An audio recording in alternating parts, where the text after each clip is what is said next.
بالله من شرور أنفسنا ومن سيئات أعمالنا من يهده الله فلا مضل له ومن يضلل فلا هادي له وأشهد أن لا إله إلا الله وحده لا شريك له وأشهد أن محمدا عبده ورسوله أما بعد فإن خير الحديث كتاب الله وخير الهدي هدي محمد صلى الله عليه وآله وسلم وشر الأمور محدثاتها وكل محدثة بدعة وكل بدعة ضلالة وكل ضلالة في النار.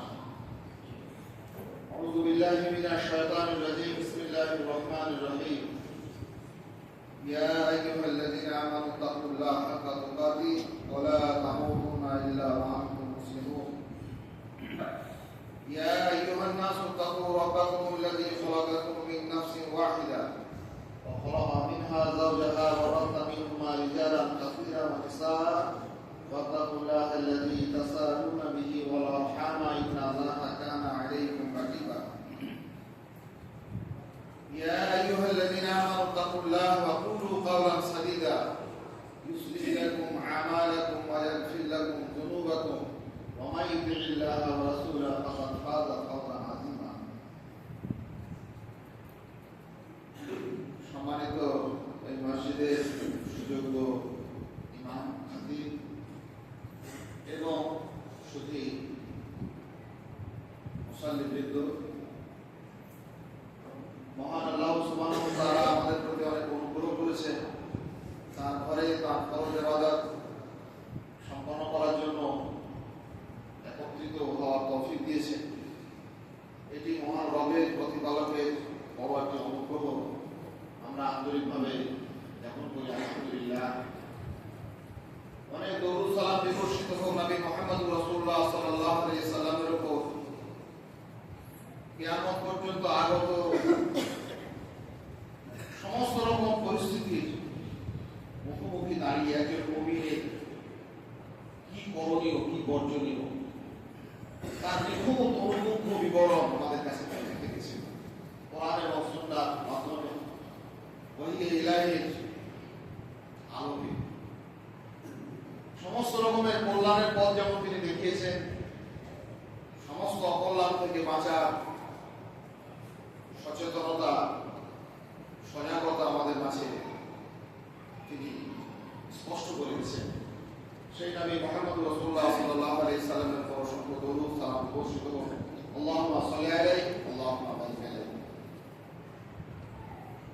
মানুষের জীবনের সবচেয়ে বড় সুখবর, সবচেয়ে বড় নিরাপত্তা হলো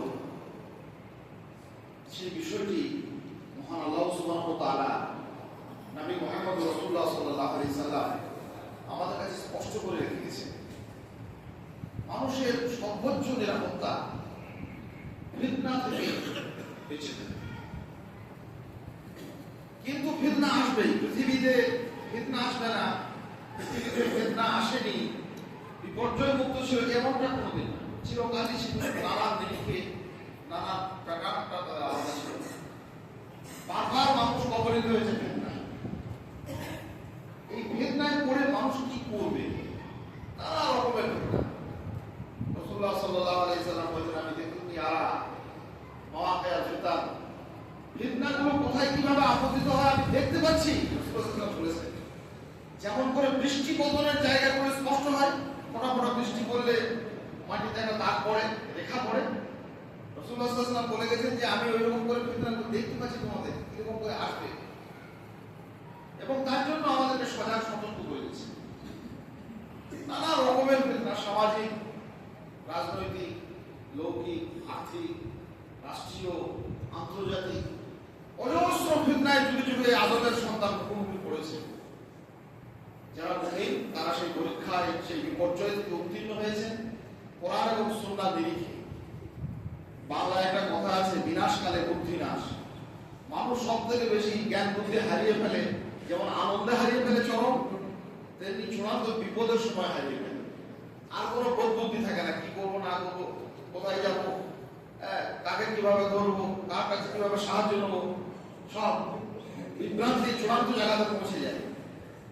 আমাদের জীবনে আমাদের লোকায়ত নানান প্রেক্ষিতে যখন ফিতনা আকীর্ণ হয়ে যায়, তখন আমাদের কি করণীয়, কোরআন এবং সুন্নাহর অনুসারীদের কি কাজ, বিশেষ করে উম্মতে মুহাম্মাদী রাসূলুল্লাহ সাল্লাল্লাহু আলাইহি সাল্লামের সুন্নাহকে যারা আঁকড়ে ধরে থাকা মানুষ, তাদের জন্য রাসূলুল্লাহ সাল্লাল্লাহু আলাইহি সাল্লাম বলেছেন তুবা লিল গুরাবাই আল্লাযীনা ইয়াসলিমুনা ইযা হাসাদান নাস। গোটা মানব জাতি যখন বিপর্যয়ে আকীর্ণ হয়ে পড়ে, তখন তারা ইসলাহ করে, তখন তারা সংস্কার করে, নিজেরা ফিতনা থেকে বাঁচে, অন্যকে ফিতনা থেকে বাঁচানোর পথ পদ্ধতি বাতলে দেয়। এইসব উম্মতে মুহাম্মাদের এগুলো বৈশিষ্ট্য। আমরা সেই উম্মতে মুহাম্মাদের হওয়ার সৌভাগ্য অর্জন করেছি। আমাদের একটা বড় কাজ ফিতনা থেকে বাঁচা, ফিতনা বিপর্যয় থেকে নিজে সুরক্ষিত থাকা, আর সেই সঙ্গে অপরাধ ও অন্যান্য মানুষের কাছে সেই বার্তাগুলি পৌঁছে দেওয়া। কথা না বলে ধীরে সুস্থে আপনারা যারা রয়েছেন জায়গা করে দেওয়ার জন্য প্রথম থেকেই আপনারা সামনে জায়গা দেবেন, যাতে করে পিছনের মানুষরা এসে আর নতুন করে নড়াচড়া না করতে হয়। জুমার খুতবা এটা একটা মানে বড় রকমের অপরাধ, যে শুনতে বলা, সরে যাওয়া, এদিক সেদিক নড়াচড়া করা। সেই জন্য প্রথম কাতার থেকেই এমন ভাবে আমরা বসবো যাতে করে আর করতে না হয়, নড়তে চড়তে না হয়।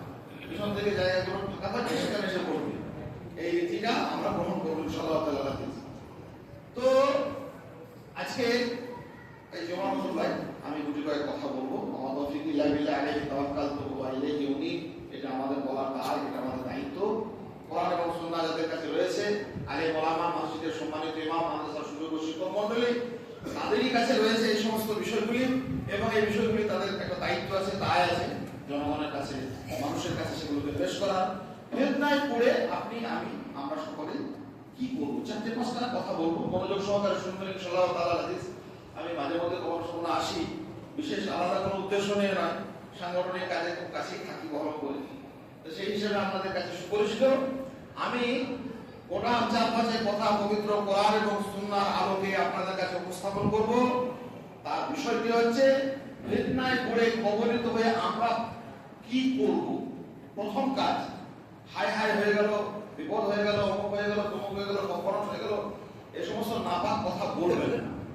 যখনই বিপদে পড়বেন, যখনই বিপদের আশঙ্কা করলাম, যখনই কোনো বিপর্যয় দেখলাম, যখনই কোনো বিপর্যয়ের ফিতনার মুখোমুখি হলাম, তখনই মুমিনের মুখ থেকে উচ্চারিত হবে ইযা আসাবাতুকুম মুসিবা ক্বালু ইন্না লিল্লাহি ওয়া ইন্না ইলাইহি রাজিউন। আমরা আল্লাহর জন্য, আল্লাহর দিকে আমাদের ফিরে যেতে হবে। এই সুন্দর কথাটি মহান আল্লাহ সুবহানাহু ওয়া তাআলা তার কিতাবে আমাদেরকে শিখিয়েছেন। আল্লাহর শেখানো কথাটা ভালো লাগছে না? তাহলে চরম বিপদ, সাংঘাতিক সর্বনাশ, এই হয়ে গেল, ওদিকে ডুবে গেল, ওদিকে মরে গেল, দেশ থেকে তাড়িয়ে দিল, ওকে ফাঁসি, এইসব কথা বলে কোনো লাভ নেই। এ থেকে ফিতনা থেকে পৃথিবীতে কেউ বাঁচেনি।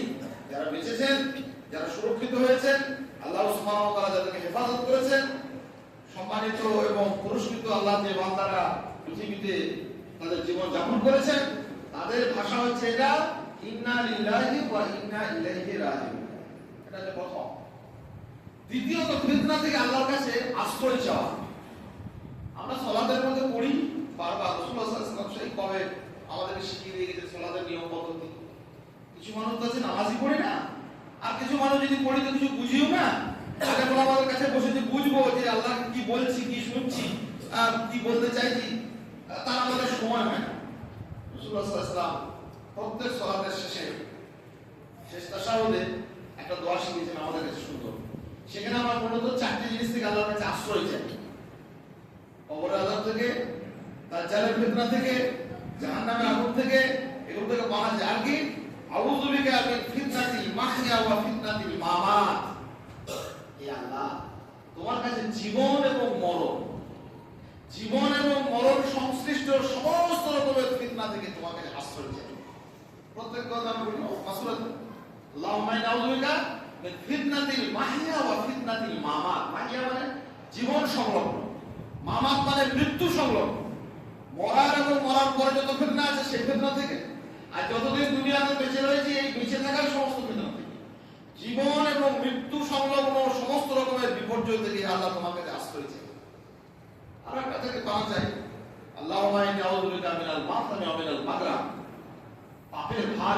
দুঃখের ভাগ থেকে আল্লাহ তোমাকে আশ্রয় দেবে। তাহলে বেদনা থেকে আমরা ইন্না লিল্লাহি ওয়া ইন্না ইলাইহি রাজিউন বললাম, আল্লাহ সুবহানাহু ওয়া তাআলার কাছে নিরন্তর আশ্রয় চাইলাম, আল্লাহ আমাদেরকে বেদনা থেকে আপনি সুরক্ষিত রাখুন। সারা জীবন সালাত আদায় করছি, আল্লাহ নিজে বলেছেন ইসতাঈনু বিস-সাবরি ওয়াস-সালাহ, বিনাশকালে বুদ্ধি না হয়, আল্লাহর কাছে সাহায্য চাইতে যেন না ভুলে যায়। আল্লাহ কোন কায়নাতের মালিক, তিনি সহযোগিতা করলে মানুষ পরিত্রাণ পাবে। এবং সেই আল্লাহর কাছে সাহায্য চাওয়ার পদ্ধতি সম্পর্কে আল্লাহ নিজেই বলছেন, তোমরা আমার কাছে চাও, কোথায় চাও? সালাতে চাও আর সবরে চাও, ধৈর্য ধারণ করো। আর সালাতের মধ্যে এবং সবরের মধ্যে তোমরা আমার কাছে সাহায্য চাও।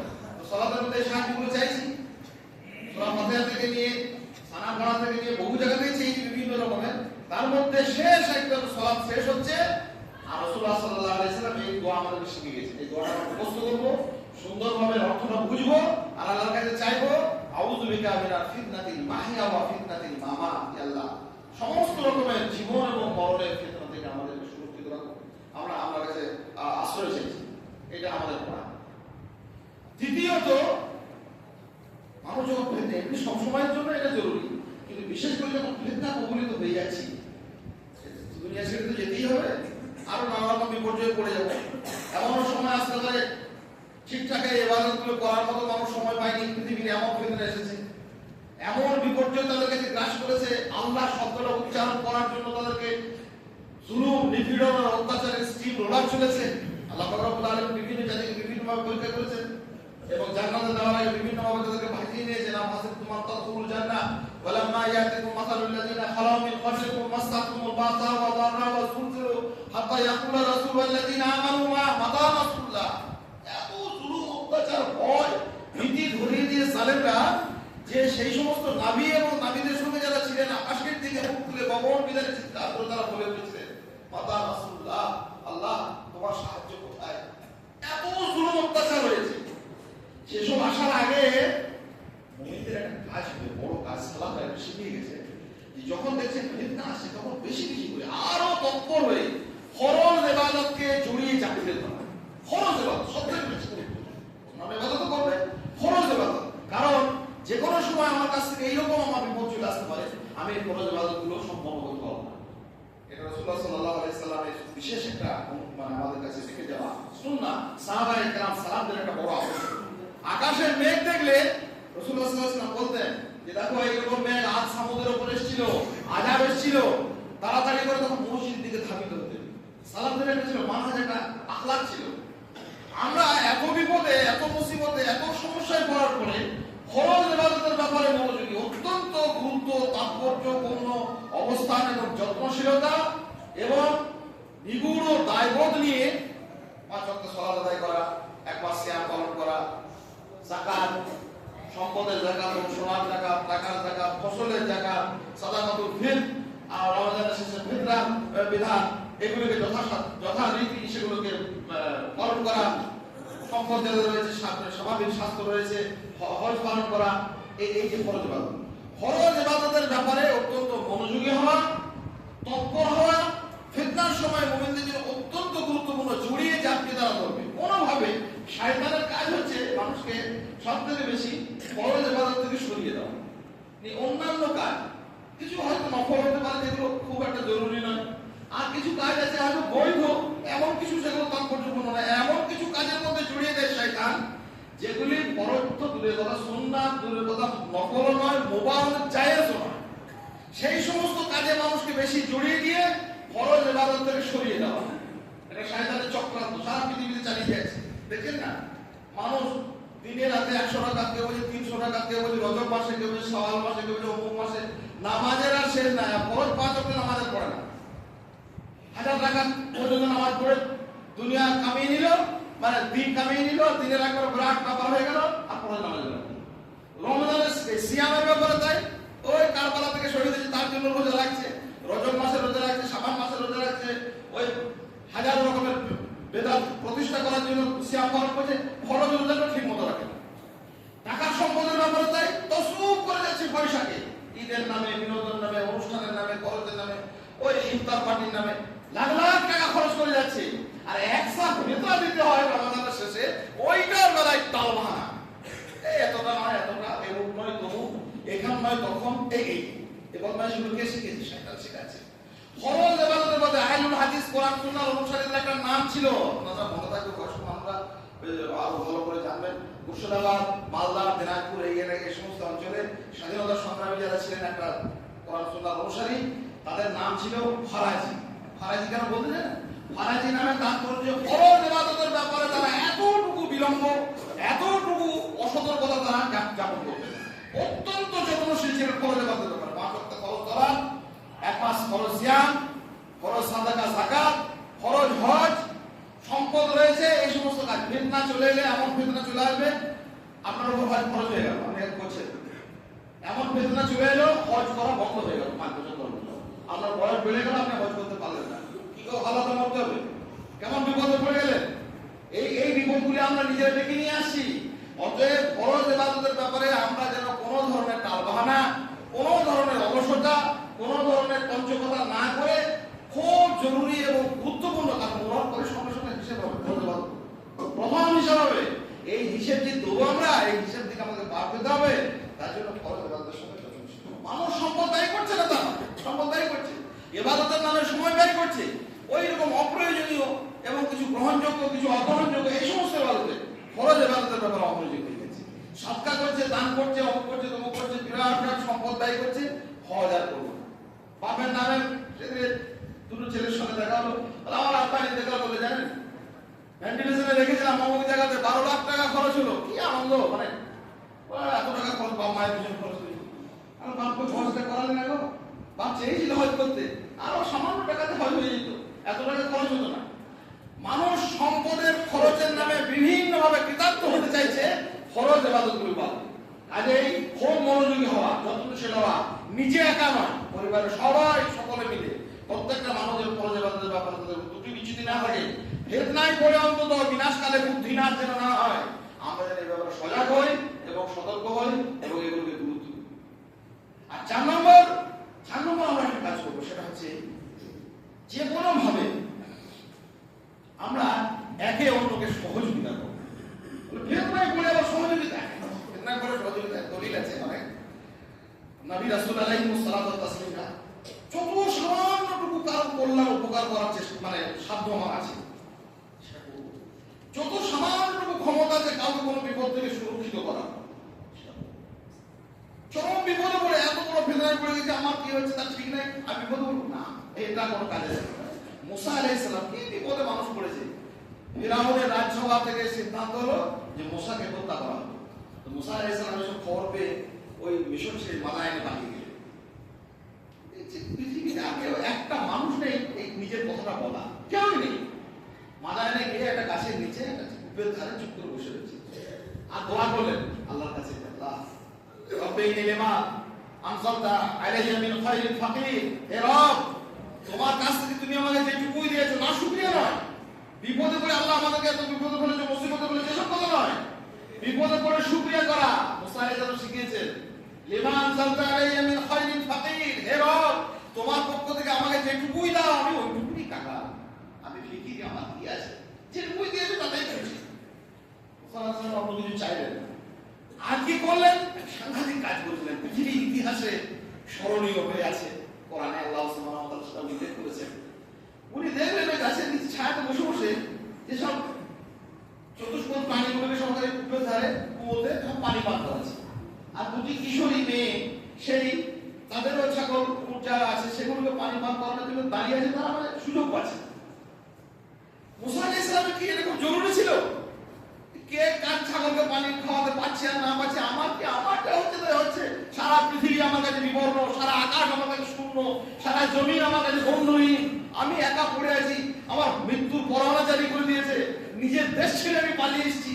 এত বিপদে পড়ে কে দুটো ছোট ছোট বাচ্চা মেয়ে কিশোরী মহিলা পানি পান করাতে পারছে না ছাগলকে, এটা আমার দেখা দরকার। হ্যাঁ দরকার, এটা একটা প্রতিবাদের ভাষা, এটা একটা মহানুভবতার একটা প্রকরণ।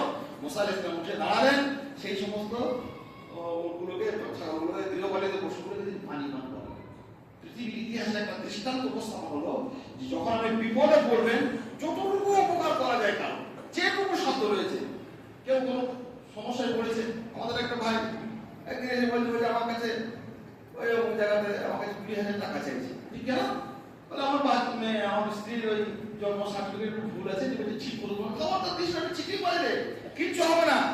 এইরকম জালিয়াতি চলছে চতুর্দিকে, বহু মানুষ দিয়েও দিচ্ছে জানের ভয়ে, প্রাণের ভয়ে, সম্মানের ভয়ে, যেখানে হয়তো 20,000 টাকা থেকে হয়ে যাচ্ছে।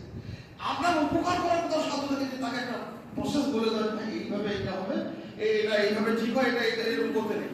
আমি যেখানে যেমন ভাবে কাউকে সহযোগিতা করাবো, যারা এই ব্যাপারে বিশিষ্ট সংশ্লিষ্ট বিষয়ে যাদের জ্ঞান রয়েছে, একে অন্যকে উপকার করা, ফিতনার সময় আল্লাহ সুবহানাহু ওয়া তাআলা তাকে বাঁচিয়ে দিয়েছিলেন।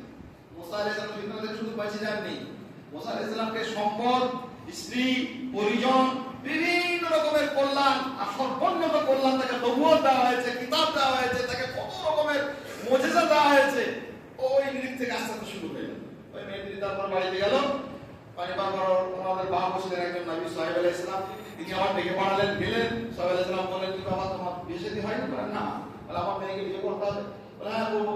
বলে ছাগলগুলো আমার দীর্ঘদিন ধরে লালন পালন করতে হবে, দীর্ঘকাল ধরে ছাগলগুলো লালন পালন করলেন। কল্যাণের একটা বন্যা হয়ে গেল তার উপরে, কিন্তু মূল কাজ ছিল বিপদে পড়েও মানুষের উপকার। এটা আমরা যেন চেষ্টা করি, এটা আমাদের দায়, এটা আমাদের দায়িত্ব। ফরজ ইবাদতগুলিকে সুসম্পন্ন করা, আল্লাহর কাছে আশ্রয় চাওয়া, বিপদে পড়ে যে সমস্ত মানুষ বিভিন্ন ভাবে নানান সমস্যায় পড়ে গেছে, আমাদের সাধ্য অনুযায়ী তাদের উপকার করা, তাদের কল্যাণ করা। এই বিষয়গুলি প্রতি আমরা যেন মনোযোগী হই, এই বিষয়গুলির প্রতি আমরা যেন যত্নশীল হই, এবং একে অন্যকে সহযোগিতার হাত বাড়িয়ে দিই। আর কোনোভাবে কোনোভাবে কোনো মানুষ বিপদে পড়ছে তাদেরকে যেন আমরা মুখ ফিরিয়ে না আনি, আমরা বেঁচে গেছি এরকম ব্যাপারটা নয়। আমাদেরকে বাঁচতে হবে, সবাই মুমিন ভাই বন্ধুদেরকে বিভিন্নভাবে উপকৃত করার চেষ্টা করতে হবে। এই কাজগুলো আমরা যেন করি। আল্লাহ সুবহানাহু ওয়া তাআলার কাছে নিরন্তর সাহায্য চাওয়া। আল্লাহ পাক রব্বুল আলামিন আমাদেরকে ভালোবেসে বলেছেন যে আমি এমনই একজন দাতা যে মানুষ আমাদের সাহায্য চায় না কেন। আল্লাহ পাক রব্বুল আলামিন মান লাম ইয়াসালিল্লাহ, পৃথিবীতে আমরা বহু মানুষের কাছে সাহায্য চাই, চোরের কাছে চাই, ডাকাতের কাছে চাই, যার কাছে কিছু নাই তার কাছে চাই, মন্ত্রী আমলাদের কাছে চাই। আল্লাহ বলে আমার কাছে সাহায্য চাই না। আমার কাছে যে সাহায্য চাই না, দুনিয়াতে আমরা যাদের কাছে সহযোগিতা চাই তাদের সঙ্গে কিরকম নিজেকে আল্লাহ সুবহানাহু ওয়া তাআলা স্পষ্ট পার্থক্য দেখাচ্ছেন যে মানুষের কাছে যখন মানুষ চায়, একবার দুবার চারবার চাই দেখলে মানুষ বিরক্ত হয়। আল্লাহ হচ্ছে মহান একমাত্র সত্তা, যার কাছে নিয়মিত আপনি যদি না চান তিনি রেগে যান। মাল্লাম ইয়াসালিল্লাহ ইয়াগদাব আলাইহি, আল্লাহ বলেন আমার কাছে কেউ যদি নিয়মিত না সাহায্য চায় বিপদে পড়ে, তো আমি তার উপর রেগে যাই, ক্রুদ্ধ হয়ে যাই। আমার এত মাল, এত সম্পদ, মিরাসুস সামাওয়াত ওয়াল আরদ, আসমান জমিনে যা কিছু আছে আমি মালিক, আর আমার বান্দা ছুটি বেড়াচ্ছে এর কাছে, তার কাছে আমার কাছে কেউ বলছে না। আল্লাহ বলেছেন আমি ক্রুদ্ধ হয়ে যাই, তার উপর রেগে যাই। আল্লাহর কাছে বিশেষ করে সাহায্য চাই। আল্লাহ পাক রব্বুল আলামিনের কাজগুলো আমাদের প্রত্যেককে করার তৌফিক দিন। আল্লাহুম্মা আমিন। আস্তাগফিরুল্লাহ লি ওয়া লাকুম লিসাইরিল মুসলিমিন।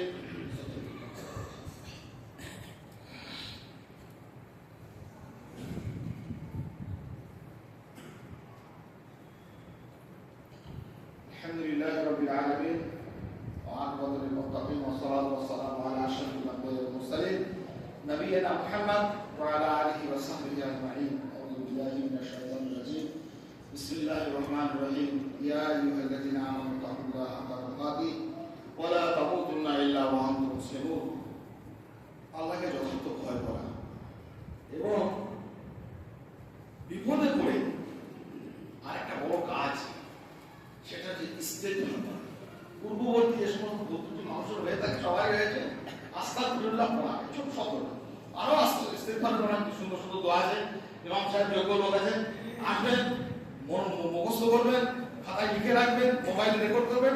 ইস্তেগফারের বিভিন্ন যে বিবরণ রাসূল সাল্লাল্লাহু আলাইহি ওয়াসাল্লাম দিয়েছে সেগুলো মুখস্থ করবেন।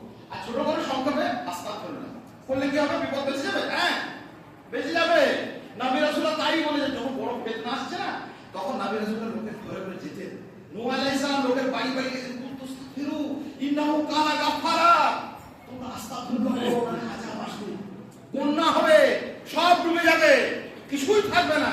নূহ আলাইহিস সালাম নন, যুগে যুগে সব নবী রাসূলদের একটা কাজ ছিল যে তাদের ফিতনার আগে তাদের উম্মতকে সতর্ক করা। ইস্তেগফার করো, আল্লাহর কাছে ক্ষমা চাও, আল্লাহ তোমাদের প্রতি দয়া করবেন, আসমান থেকে বৃষ্টি দেবেন, সন্তানে তোমার রুজিতে রোজগারের সন্তানে বারাকা দেবেন, কত রকমের কথা বললেন। শুনুন, তাহলে এটা আমরা একটা বড় শিক্ষণীয় বিষয় যে বিপদে পড়ে আমরা বেশি বেশি করে ইস্তেগফার, আল্লাহর কাছে আশ্রয় চাইবো, পানা চাইবো, ক্ষমা চাইবো, আস্তাগফিরুল্লাহ। দিনে নবী মুহাম্মদ রাসূলুল্লাহ সাল্লাল্লাহু আলাইহি সাল্লাম কত 70 বার কত কম হয়েছে 100 বারের অধিক আস্তাগফিরুল্লাহ বলতেন।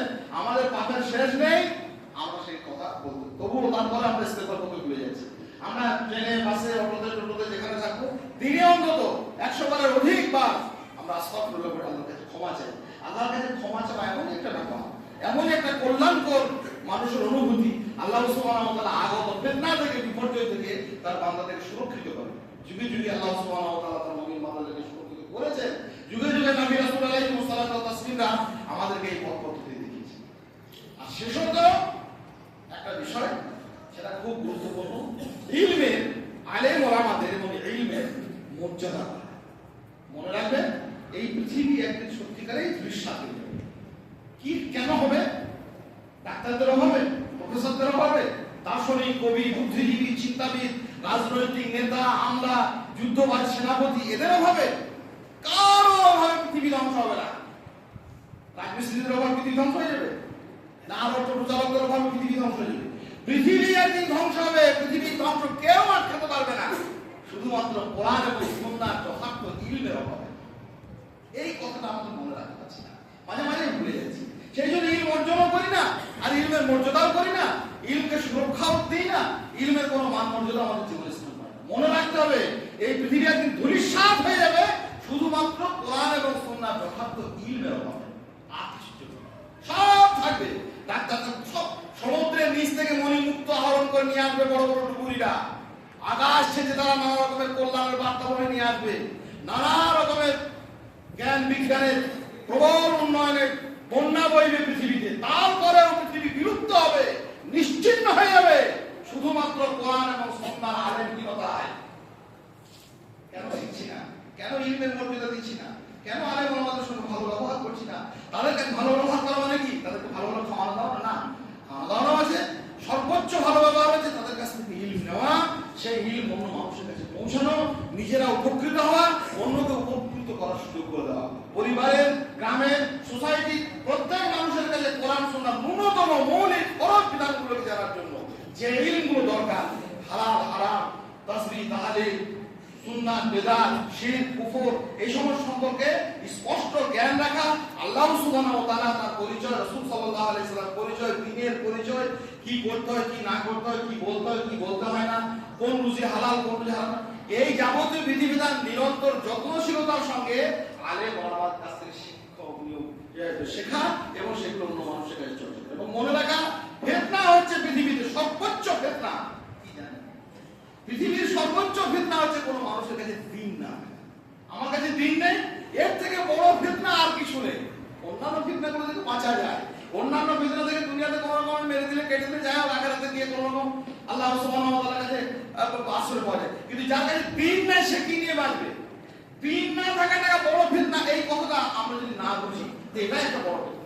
এমনকি যার কাছে পরিপূর্ণ হেদায়েত এবং দিন নেই, সে নিজেই একটা ফিতনা। ওর কাছে ফিতনা আসা দূরের কথা, আমি নিজেই ফিতনা হয়ে গেছি। কারণ আমি ভালো কাজ করতে গিয়ে খারাপ করছি, আমি কাউকে ভালোবাসতে গিয়ে আঘাত করছি, আমি দান করতে গিয়ে অপমান করে ফেলবো, আমি ইবাদত করতে গিয়ে শিরক করবো, আমি সুন্নাহ মনে করছি কিন্তু আমি বেদাত করে দিচ্ছি। কারণ কোরআন সুন্নাহর আমাদের ইলম নেই। কোরআন সুন্নাহর ইলম না থাকাটাই একটা ফিতনা, সে নিজেই একটা ফিতনা। এই ফিতনা আমরা পড়ে রয়েছি না। সেই জন্য ফিতনা থেকে সত্যই বাঁচার জন্য, ফিতনা থেকে সত্যই অব্যাহতির জন্য আমাদের নিরন্তর প্রচেষ্টা করা, কোরআন এবং সুন্নাহর ইলমের অর্জন করা এবং সেই ইলম যাদের কাছে রয়েছে সেই সমস্ত আলেমদের সহমত জ্ঞাপন করা, বেশি বেশি করে তাদের সঙ্গে বন্ধুত্ব স্থাপন করা, ভালোবাসাময় সম্পর্ক। পৃথিবীতে আমাদের বন্ধুত্বের শেষ নেই। রাসূলুল্লাহ সাল্লাল্লাহু আলাইহি সাল্লাম সতর্ক করেছে, ফালিয়ানজুর আহাদুকুম মান ইউখালিল, সাবধান হও কার সঙ্গে তোমরা বন্ধুত্ব স্থাপন করছো। কারণ বন্ধুত্বের দ্বারা মানুষ সব থেকে বেশি প্রভাবিত হয়। পবিত্র কোরআনে আল্লাহ সুবহানাহু ওয়া তাআলা বলেছেন, আল্লাহ খিল্লাহু ইয়াউমাইযিন বাযুহুম লিবাযিন আদুকুন, কিয়ামতের দিন সমস্ত পৃথিবীর যারা বন্ধু আছে নানা রকমের বন্ধুত্ব স্থাপন করেছে, সৎ অসৎ না বেছে, হালাল না বেছে, শিরক বিদআত না বেছে, এই সমস্ত বন্ধুত্বগুলো সব একে অন্যের দুশমন হয়ে যাবে। ইল্লাল মুত্তাকিন, কেবলমাত্র যারা মুত্তাকি, আল্লাহ ভীরু, পরহেজগার লোক, তারাই বন্ধু থাকবে। কাজেই ফিতনায় বিপর্যয়ে পড়ে নিজের বন্ধু চিনে নেওয়া এটা আমাদের জন্য খুব জরুরি কাজ।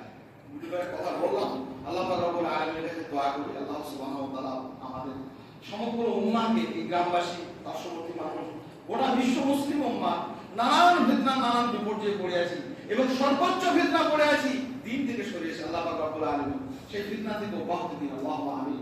প্রত্যেক পরিবারের প্রত্যেক শিশু প্রত্যেক আবার বৃদ্ধ বনিতার কাছে কোরআন এবং সুন্নাহ ইলমকে পৌঁছানো, নিজেরা চর্চা করা, আলেমদের মর্যাদাকে সমুন্নত রাখা আল্লাহ আমাদের তৌফিক দিন আল্লাহুম্মা আমিন।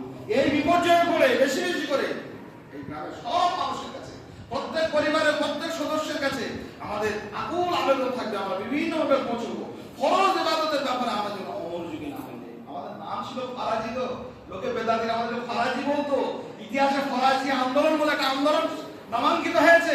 আমরা ফরজ কাজ ছেড়ে দেবো, ওই নানা রকমের তালবাহারা করে কোনো ভাবে চালাকি করে ফরজ যাকাত হোক, ফরজ হজ হোক, ফরজ সালাত হোক, ফরজ সিয়াম হোক, ফরজ সাদাকা হোক, ফরজ কাজ থেকে কোনো ভাবে যেন আমরা একটুকু আমাদের উদাসীনতা অলসতা না থাকে। আর আল্লাহর কাছে আমরা মানা চাই, আশ্রয় চাই। আল্লাহ বড় দয়াময়, তার অফুরন্ত মালিক, কুল কায়নাতের সমস্ত ক্ষমতার মালিক। আর বেশি বেশি করে আমরা ইস্তেগফার করব। আল্লাহ রাব্বুল আলামিনের সমস্ত আমলগুলো পরিপূর্ণরূপে করার তৌফিক দিন আল্লাহুম্মা আমিন। আগত অনাগত সমস্ত রকমের ফিতনা এবং বিপর্যয় থেকে বিশ্ব মুসলিম উম্মাহকে, মুসলিম মানুষকে আল্লাহ রাব্বুল আলামিন সুরক্ষিত রাখুন আল্লাহুম্মা আমিন। একে অন্যের সহযোগিতা করার মাধ্যমে আমরা মুসা আলাইহিস সালাম করেছিলেন, আমরা আমাদের ভাইদের কাছে যে যেখানে যতটুকু পারবো বিভিন্ন ভাইকে নানা বিপদে আপদে সামাজিকভাবে রাজনৈতিকভাবে প্রশাসনিকভাবে যারা সমস্যা কবলিত হয়েছে তাদের সহযোগিতার জন্য আমরা হাত বাড়িয়ে দিতে পারি। আল্লাহ আমাদেরকে সেই তৌফিক দিন আল্লাহুম্মা আমিন। রব্বানা আতিনা ফিদ দুনিয়া হাসানাহ ওয়া ফিল আখিরাতি হাসানাহ ওয়া কিনা আযাবান নার। রব্বানা যালামনা আনফুসানা ওয়া ইল্লাম তাগফির লানা ওয়া তারহামনা লানাকুনান্না মিনাল খাসিরিন। اللهم إنا نسألك الهدى والتقى والعفاف والغنى.